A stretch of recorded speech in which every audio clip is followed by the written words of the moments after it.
నా సినిమాకు నేనే మొదటి విమర్శకుణ్ణి. వెంకీ కుడుమల్లో చలో సినిమాతో డైరెక్టర్గా ఇండస్ట్రీకి అడుగుపెట్టిన వెంకీ కుడుమల మొదటి సినిమాతోనే మంచి డైరెక్టర్ అని పేరు తెచ్చుకున్నాడు.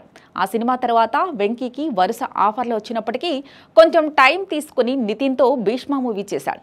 ఆ సినిమా కూడా బ్లాక్ బస్టర్ అవ్వడంతో డైరెక్టర్గా వెంకీ స్థాయి మరింత పెరిగింది. భీష్మ తర్వాత వెంకీ ఎప్పుడెప్పుడు సినిమా చేస్తాడా అని అందరూ అనుకున్నారు. మధ్యలో పలు స్టార్ హీరోలను కూడా వెంకీ డైరెక్ట్ చేయాలనుకున్నాడని వార్తలొచ్చాయి. కానీ అవేవీ వర్కౌట్ అవ్వలేదు. భీష్మ మూవీ 2020లో వచ్చింది. అంటే వెంకీ నుంచి సినిమా వచ్చి ఆల్రెడీ 5 ఏళ్లు పూర్తయింది. సక్సెస్ అందుకున్నప్పటికీ వెంకీకి తరువాతి సినిమా విషయంలో బాగా గ్యాప్ వచ్చింది. ఇప్పుడు 5 ఏళ్ల తర్వాత వెంకీ మరోసారి నితిన్తో జతకట్టి రాబిన్ హుడ్ సినిమాను తీశాడు. మార్చి 28న రాబిన్ హుడ్ ప్రేక్షకుల ముందుకు రానుంది. రిలీజ్ దగ్గర పడుతున్న నేపథ్యంలో చిత్ర యూనిట్ ప్రమోషన్స్ను వేగవంతం చేసింది. ఈ నేపథ్యంలోనే చిత్ర యూనిట్ మంగళవారం ప్రెస్ మీట్ను ఏర్పాటు చేసింది.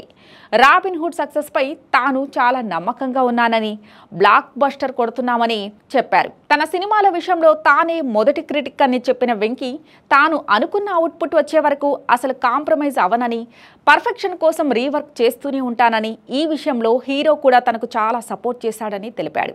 అద్భుతమైన కథకు ఎంటర్టైన్మెంట్ మిక్స్ చేసిన మూవీ రాబిన్ హుడ్ అని, ఈ సినిమా హిట్ అయితే అది టీం కష్టం వల్లనేనని చెప్పిన వెంకీ ఒకవేళ అనుకున్న రిజల్ట్ రాకపోతే మాత్రం దానికి బాధ్యుని తానే అని, రాబిన్ హుడ్ బ్లాక్ బస్టర్ అవుతుందనే నమ్మకంతోనే తాను ఈ మాట చెప్తున్నట్లు వెంకీ చెప్పాడు.